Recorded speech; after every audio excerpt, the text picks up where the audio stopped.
I think back-to-back wicket is the concern. After Tamim got out, and then after Imon got out, we lost Tamim's wicket. ভালো batting করেছেন, congratulations, but আমাদের জন্য কি run অনেক বেশি হয়ে যাচ্ছে কিনা? 200 রান কি বাংলাদেশ চেস করতে পারে না কিনা?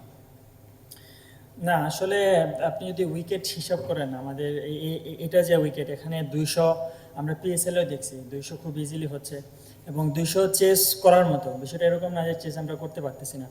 লাস্ট ম্যাচও ফার্স্ট ম্যাচে আমাদের যখন লিটন ভাই, হৃদয় ভাই ব্যাটিং করতেছিল, 10 ওভার পর্যন্ত আমরা গেমে ছিলাম। সো আমার মনে হয় আমাদের কনসার্নটা আমরা ব্যাক টু ব্যাক উইকেট হারিয়ে ফেলতেছি, এই জায়গাতে আমরা একটু ব্যাকফুটে চলে যাচ্ছি। শুরুর পর ধারাবাহিকভাবে উইকেট হারানো, মানে এটা বিশাল কনসার্নের জায়গা কিনা আসলে? ডেফিনেটলি এটা কনসার্নের জায়গা। টি-20তে যে দল 10টা উইকেট নিতে পারবে তারাই বেশিরভাগ সময় জিতে।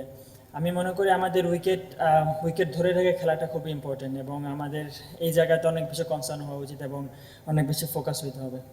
তানজিম, কনগ্রেচুলেশন, প্রথম 50। সেটা তো আসলে আপনি একই পিচে একই বোলার এগেনস্টে খেলেন, হয়তো 2-4 ওভার আগেই বাকিরা কলাপস করেছে। ডিফারেন্সটা কি দেখেছেন আপনি? উইকেটে যাওয়ার পর কি ছিল, আর যখন আপনি নামার আগে দেখছেন যে এরকম হচ্ছে, তখন আপনার মাথায় কি চলছিল? আমি যখন উইকেটে গেছি তখন মিরাজ ভাই ব্যাটিং করতেছিল, আমার একটাই টার্গেট ছিল ওনাকে আমি সাপোর্ট দিব।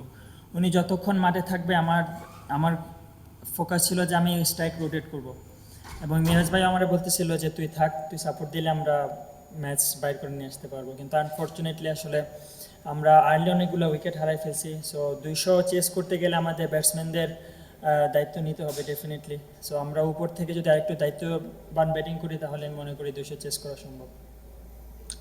Tanzim, Bangladesh started off here.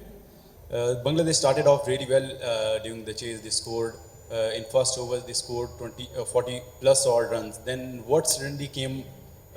What went wrong for Bangladesh during the chase? I think back-to-back wicket is the concern.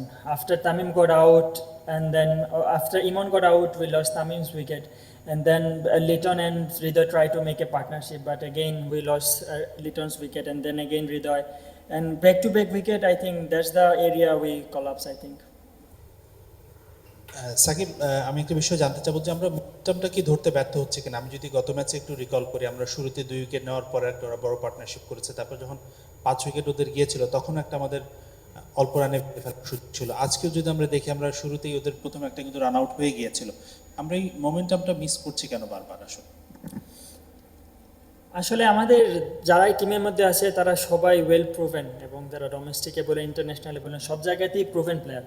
So আমার মনে হয় তারা একটু হয়তো ছন্দের বাইরে আছে, কিন্তু আমি আমার টিমমেটদের উপর অনেক বেশি আত্মবিশ্বাস রাখি। আমি আশা রাখছি তারা নেক্সট ম্যাচে কামব্যাক করবে এবং আমি মনে করি ব্যাটসম্যানরা যদি আরেকটু দায়িত্ববান আমরা ব্যাটিং করতে পারি তাহলে এই উইকেটে 200 চেস করা পসিবল। এবং আমাদের পার্টনারশিপ বিল্ড করাতে অনেক বেশি কনসেন্ট্রেট দিতে হবে, কারণ আমাদের আমরা ম্যাচটা হারতেছি ব্যাক টু ব্যাক উইকেট যাওয়ার কারণে। সো ওই জায়গাটা আমাদের মেইন কনসার্ন। আমি মনে করি ব্যাক টু ব্যাক যাতে উইকেট আমাদের না যায়, আমাদের রান অটো চলে আসে, কিন্তু যখন ব্যাক টু ব্যাক উইকেট যায় তখনই আমরা ম্যাচ থেকে বাইরে হয়ে যাচ্ছি।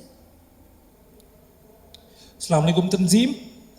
Ramesh from Pak Passion. I just want to know regarding Shoriful injury, and does that affect your bowling side as well, since you gave a lot of runs? And when were you batting?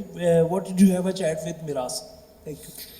Yes, after Shoriful only bowled 4 balls, I think, and I think Liton Bhai managed it very well. He used the occasional bowler very well, and I think it didn't concern it very much in the match.